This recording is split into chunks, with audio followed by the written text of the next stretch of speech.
So when we talk about improving thermal performance of wall systems, we can look at the materials that we use to attach our cladding, some of which may have a low thermal resistance, like galvanized steel or stainless steel, or a high thermal resistance, which also is a low thermal conductivity. So those materials would be fiberglass and polyamide and other plastics.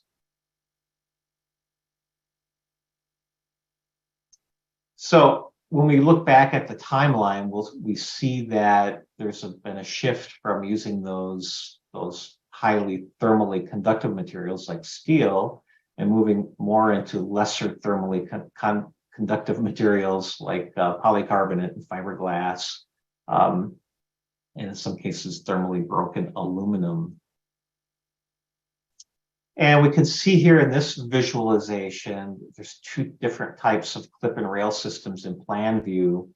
So the example on the right is an example of a thermal bridge where you see the blue area representing the cold temperature on the exterior of the building around a steel clip transferring heat from the inside of the building out. And this can create an environment that's not quite as comfortable for the occupants and certainly not energy efficient.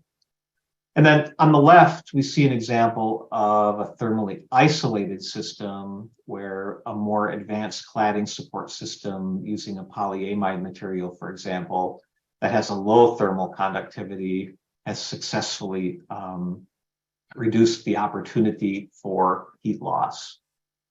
And note that the same principles are true in southern regions where the temperatures are reversed with hot exteriors and air-conditioned interiors. So looking at the graph of thermal performance comparison, we can see that the continuous vertical Z-girt, the one that we see here in green, for example, has a very low percentage of insulation effectiveness. And then as we go down and right, we can see that the different type of clip systems using different materials have a much higher thermal performance.